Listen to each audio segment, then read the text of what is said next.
dari Dwi Ayu Darmawati dan kuasa hukum ya dari timnya Pak John LBF. Mungkin ada video dulu. Diputar.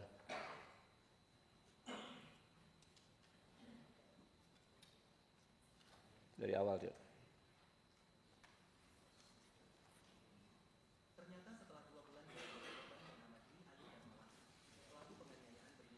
Gak ada suaranya ya? Kecil suaranya.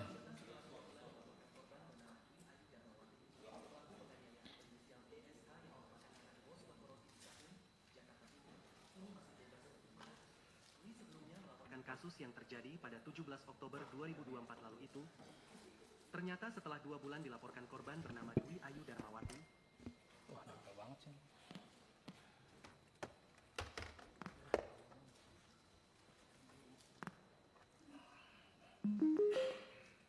Mode AUX. Isian terpadu Polres Metro Jakarta Timur. Namun hingga memasuki bulan Desember ini, Dwi mengaku belum menerima informasi bahwa GSH telah ditetapkan sebagai tersangka. Saya belum dapat informasi penetapan tersangka. Terakhir saya sekitar bulan November di Polres cuman berita acara pemeriksaan doang. Katanya, Dwi juga tidak mendapat informasi terkait perkembangan penyelidikan laporan yang sudah diterima SPKT Polres Metro Jakarta Timur dengan sangkaan pasal 351 tentang penganiayaan tersebut. Rekan kerja Dwi yang mengetahui kejadian dan bersedia menjadi saksi kasus pun sampai sekarang belum dimintai keterangan oleh jajaran Satreskrim Polres Metro Jakarta Timur. Saya sih berharapnya bisa mendapatkan keadilan. Karena banyak korban sebelumnya, sebelum saya itu banyak. Sambung Dwi.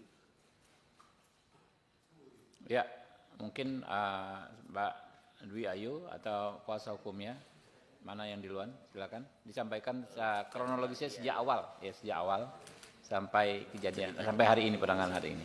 Tenang aja Mbak, ya, kita jamin keamanan Anda. Ya, ya, silakan Mbak Dwi. Assalamualaikum warahmatullahi wabarakatuh. Saya mau menceritakan tentang kejadian yang saya alami. Jadi posisinya saya kan lagi kerja. Tanggal berapa itu Mbak Dwi? Tanggal 17 Oktober jam 9 malam.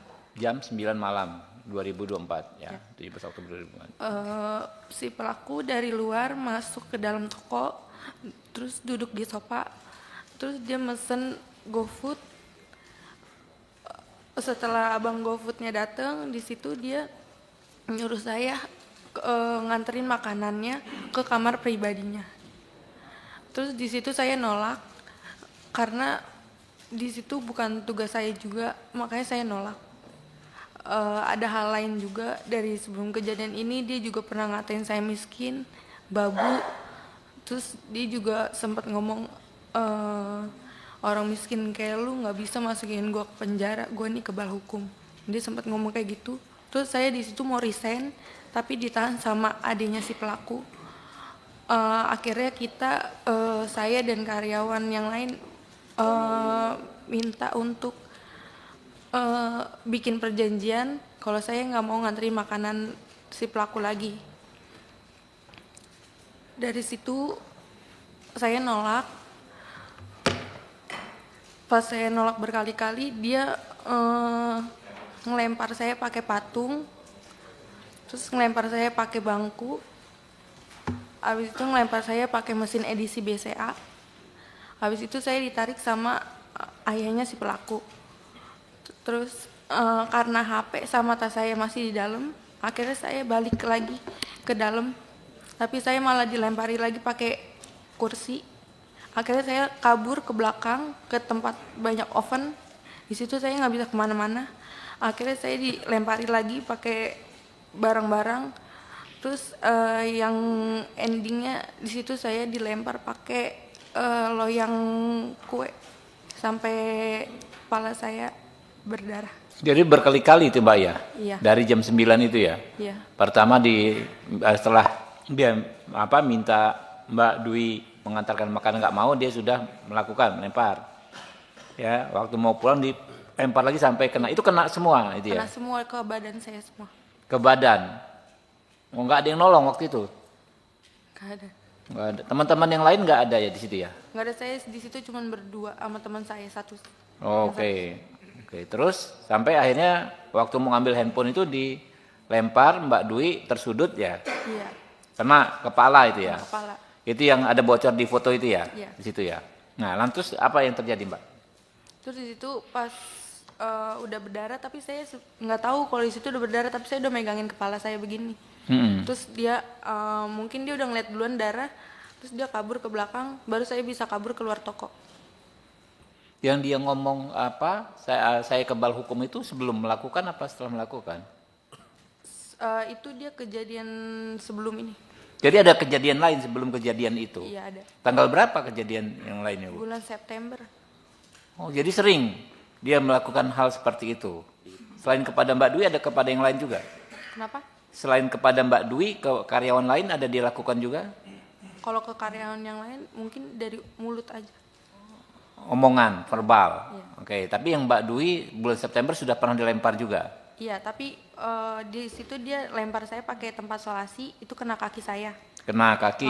Oke. Kalau terus dia juga lempar saya pakai meja, tapi nggak kena. Nggak kena. Nah, makanya dia ngomong karena merujuk ke kejadian sebelumnya bahwa dia kebal hukum. Iya. Oke.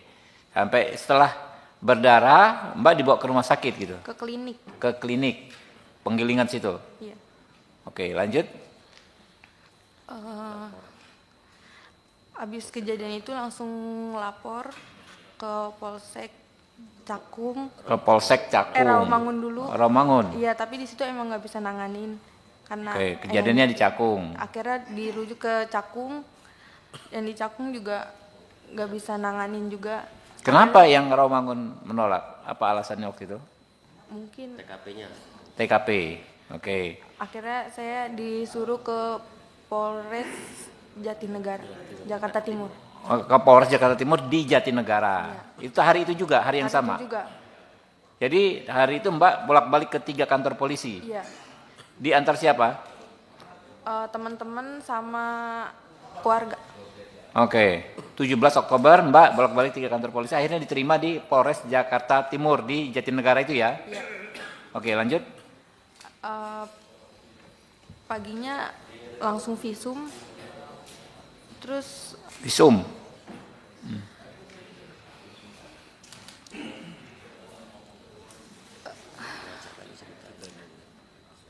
ada cerita juga yang tentang pengacaranya. Saya sempat dikirimin pengacara dari pihak pelaku. Tapi awalnya saya nggak tahu kalau itu dari pihak pelaku.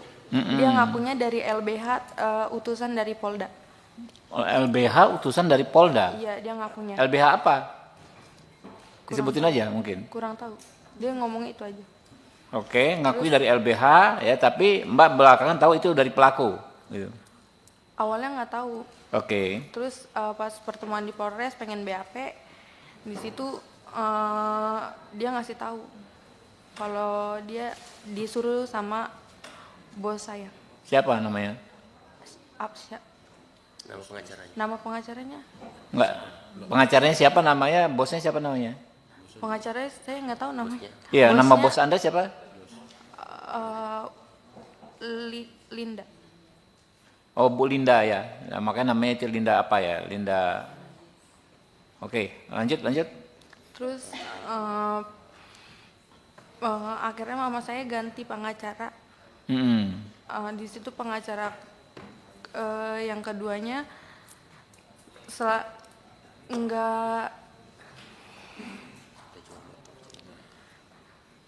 kalau saya tanya tentang gimana kelanjutannya, dia selalu jawab sedang diproses. Ke si pengacara itu yang dikirim si itu. Atau pengacara Yang lain kedua, berikutnya? yang kedua. Pengacara kedua. Iya, Sama juga dari Polda juga ngakunya, bukan? bukan. Oke. Di situ dia setiap ada info selalu ke rumah dan minta duit. Mama saya sampai jual motor. Jual motor? Iya. Motor satu-satunya. Ya Allah. Oke, lanjut.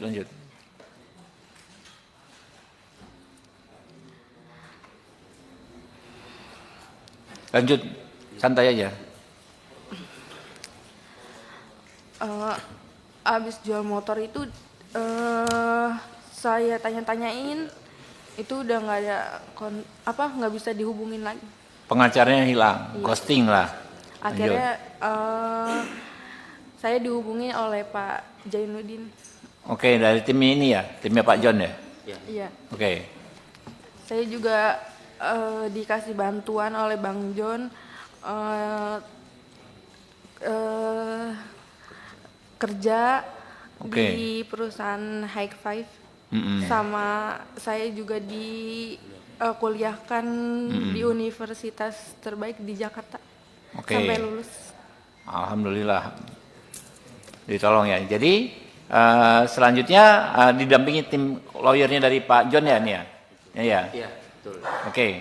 Sampai akhirnya kemarin ditangkap, coba cerita terus. Dilanjutkan. Mungkin tim advokasinya bisa ini.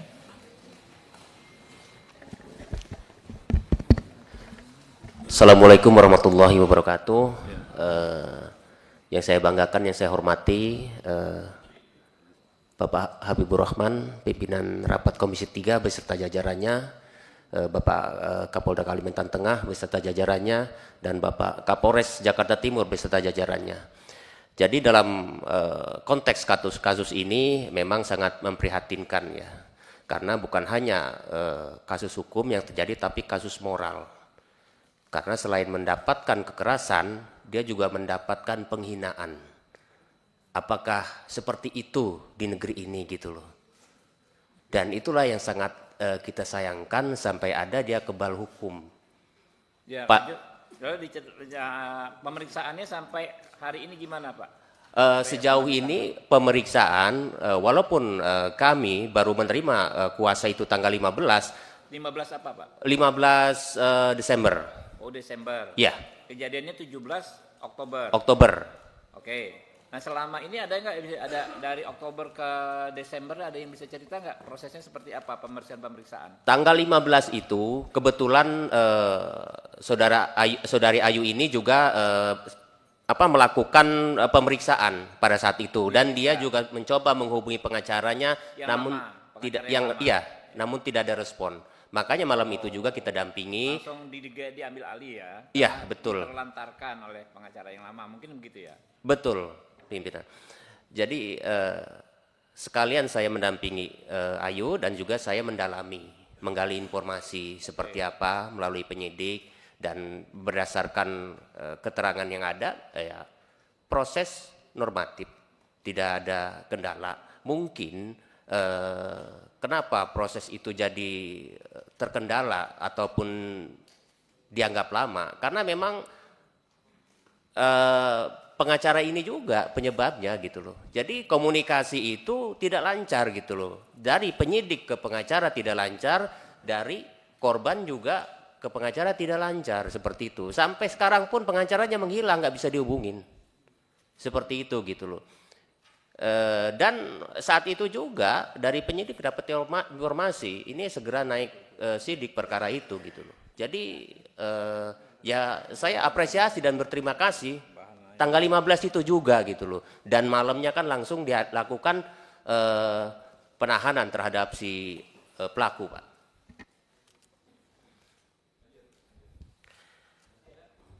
Udah itu.